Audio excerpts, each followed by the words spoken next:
السلام علیکم دوستو، اگر آپ کے جوڑوں، کمر اور پٹھوں میں درد رہتا ہے اور آپ کی ہڈیوں سے کٹ کٹ کی آواز آتی ہے یا پھر آپ کو تھکاوٹ محسوس ہوتی ہے تو یہ نسخہ ضرور استعمال کریں۔ اس سے آپ کے اندر کیلشیم کی کمی بھی دور ہو جائے گی اور تمام تکلیفیں دور ہو جائیں گی۔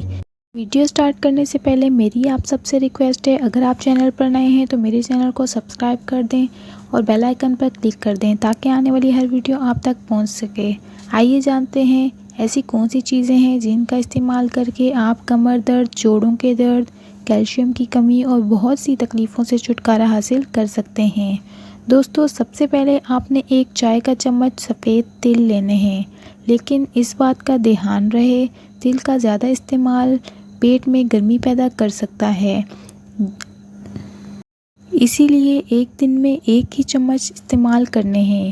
تلوں کو درمیانی آنچ پر 3 منٹ تک توے پر بھون لیں اور جب ٹھنڈے ہو جائیں تو کسی جار میں رکھ لیں اور روزانہ ایک چمچ کسی بھی وقت اچھی طرح چبا چبا کر کھا لیں۔ اس کے بعد 5 بادام رات کو پانی میں بھگو کر رکھ دیں اور صبح اس کا چھلکا اتار کر اچھی طرح چبا کر کھا لیں۔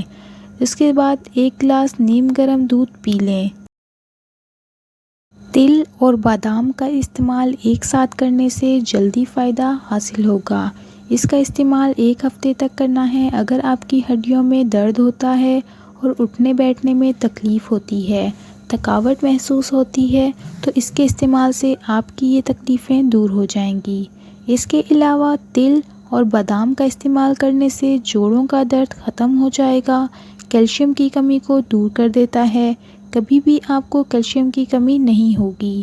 اس کے استعمال سے معدے کی خشکی دور ہو جائے گی، ساتھ ہی دماغ کی کمزوری میں بھی مفید ہے۔ اس کے علاوہ جسمانی کمزوری میں بھی اس کا استعمال کیا جا سکتا ہے۔ اگر کسی کو نیند نہیں آتی وہ بھی اس کا استعمال کریں۔ اس سے آپ کو پرسکون نیند آئے گی، کیونکہ تل اور بادام کا استعمال کرنے سے خون کی کمی بھی دور ہو جاتی ہے۔ یہ ہماری نظر کی کمزوری بھی دور کرتا ہے۔ روزانہ 1 چمچ استعمال کر کے آپ ان تمام تکلیفوں سے چھٹکارا حاصل کر سکتے ہیں۔ امید کرتی ہوں آپ کو یہ ویڈیو پسند آئے گی۔ مزید ایسی ویڈیوز کے لیے میرے channel per health care and tips کو سبسکرائب کر دیں اور دوستوں میں ضرور شیئر کریں۔ جزاک اللہ۔ ملتے ہیں اگلی ویڈیو میں، تب تک کے لیے اپنا بہت خیال رکھیں۔ اللہ حافظ۔